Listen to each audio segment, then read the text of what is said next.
Mabuhay and good day, everyone. Today's age brings about unprecedented opportunities as well as new challenges. Despite efforts to increase representation, the percentage of women in law enforcement has remained relatively small for the past few decades across the globe and a much smaller proportion in leadership positions. Moving towards parity must be part of an industry shift. And this includes not only improving the representation and experiences of women in law enforcement, but providing inclusive experiences and opportunities in the workplace across all levels. Women empowerment can be defined to promoting women's sense of self-worth, her access to opportunities and resources, the ability to determine her own choices, and their right to influence social change for themselves and for others. It is a critical aspect of achieving gender equality, as it is not only focused on women, but on the relationship of men and women in the society as partners for development. The Global Gender Gap Index was first introduced by the World Economic Forum in 2006 as a framework for capturing the magnitude of gender-based disparities and tracking their progress over time. The Philippines remains the top country in Asia in terms of closing the gender gap according to the Global Gender Gap Report 2020 of the World Economic Forum. President Dutertes' diplomacy has taken the Coast Guard on a new prominence, where the Philippine Coast Guard is entrusted to consolidate support for cooperation in addressing non-traditional security threats and to engage countries not just for the purpose of strengthening the capability of the PCG, but as a diplomatic instrument.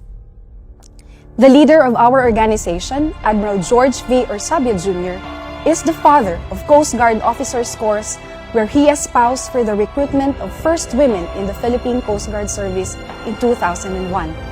In doing our mandates, he constantly reminds us to be patriotic, compassionate, and God-fearing. The Philippine Coast Guard, through its Republic Act 9993 or the new Coast Guard Law of 2009 and its implementing rules and regulations, has specified in Section 4 about gender sensitivity.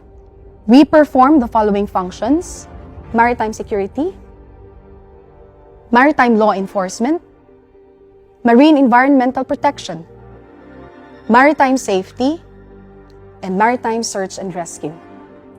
The oversight framework of gender and development and women empowerment are as follows. We have the Constitution of the Philippines. We have the Philippine Commission on Women. We have the WIMAPHIL or the Women in Maritime Philippines, and the Department of Transportation Gender and Development Technical Working Group. Because of this, the diversity in the Philippine Coast Guard workforce are mainstreamed. The first female intake for Coast Guard Officers Course after its separation from the Philippine Navy was in 2001. Today, there are 2,747 women officers, non-officers, and non-uniformed personnel in the Philippine Coast Guard out of its 18,923 total strength. We have officers, non-officers, non-uniformed personnel, special operating forces, K-9 handlers, special operations group, divers, rescue swimmers, EOD, shipboard for female officers and non-officers. We also have pilots for Coast Guard aircrafts and helicopters, medical and dental staff, education and training tactical officers and drill instructors, water search and rescue swimmers and divers, command center, station commanders, and inspecting teams. We're also engaged not just in local, but in regional and international activities, in participating with the decision-making and negotiation process in the operations. We also have in the task group Lawan COVID-19 Water Cluster, where the declaration of state of public health emergency in March 2020 gave rise to the establishment of AICPs in support to the safety measures implemented by the AITF in view of Code Red Sub-Level 2. Today, I present the Filipino Coast Guards in the front lines. With the continued rise of confirmed COVID-19 cases worldwide, the economic challenges led to the shutdown of various companies and institutions here and overseas. As the national government repatriated the affected Filipinos, the Philippine Coast Guard was also called to action. Through Task Group Laban COVID-19 Water Cluster, it was restructured, giving birth to Philippine Coast Guard Task Force Bayanihan, returning overseas Filipinos. We cater to all Filipino repatriates who travel by land, sea, and air. As of 19 January, there are 630,359 total returning overseas Filipinos catered under the Task Force Airport One-Stop Shop. We have 529,813 total returning overseas Filipinos swabbed by the Philippine Coast Guard Task Group RT-PCR in NAIA terminals. We have 19,733 total seafarers assisted by the PCG under Task Group Seaport. 464,124 total Filipinos transported by the Philippine Coast Guard, including ROFs, stranded students, and locally stranded individuals under the Hatid Probinsya program. We also have 211,784 total ROFs released from PCG-manned quarantine facilities. The historic transport of PPEs, medical supplies, and COVID-19 critical items to Zamboanga, Basilan, Sulu, and Tawi-Tawi took place just recently. It's the first time for the Philippine Coast Guard to fly with both female pilots and the longest en route time from Manila to Mindanao.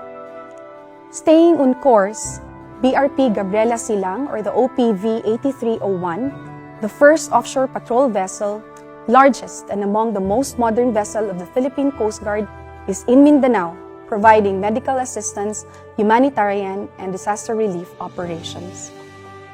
Amid Rolly and dialysis, men and women in the Philippine Coast Guard continue to render humanitarian assistance and disaster response.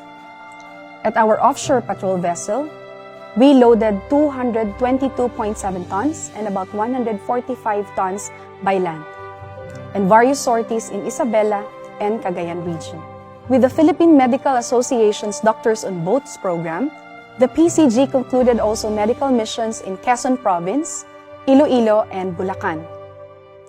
In the PCG, we initiated the Gender and Development Executive Forum, the activation of GAD and Violence Against Women and Children desks in the PCG units, membership and collaboration with WIMA-PHIL, DOTR GAD Technical Working Group Maritime Sector, developed career plans for women, and proposed amendments into our law. We have training on gender sensitivity, anti-sexual harassment law, anti-rape law, Safe Spaces Act, Magna Carta for women, participation to the first ASEAN Women in Law Enforcement with 200 participants from 10 countries, among the 5 countries to participate in the first Women in Law Enforcement Dialogue in Vietnam, inclusion of another variant of General Office attire, parade shoes for women, subject to the deliberation of our uniform board. We continue to innovate to be able to reach out to more women out there. By using social media, we aim to inspire other women in law enforcement by recognizing and empowering our very own. We also have online support on gender and development and women empowerment-related issues and concerns. For the first time, we were included in the interagency discussions on the government's response in ending gender-based violence, COVID-19, and calamity with women as frontliners. We work with women in Maritime Philippines, the DOTR GAD Maritime Training Sector. We continue with gender sensitivity training, mainstreaming, GAD planning and budget, GAD briefing, and executive forum. We continue in training ourselves so that we will be able to do our jobs well. To engage in international discussions, we can develop women empowerment in the social, educational, economic, political, and psychological aspects. We can educate and inspire young generations such as you by studying well, by being sensitive to the needs of others, by knowing that even in your own simple ways, you can do something. A gender-responsive and vow-free Philippine Coast Guard may start with me, but a gender-responsive OB Montessori and vow-free Philippines starts with us together. Remember that no country can ever truly flourish if it stifles the potential of its women and deprives itself of the contributions of half of its citizens. Before I end, I would like to give recognition to my nanay, who has been my inspiration through and through, and my tatay for giving me the confidence that I can do many things if I put my heart and mind into it. I thank the OB Montessori family for this opportunity, as I am grateful for the experience of being with you, the empowered young bloods and future of this great nation.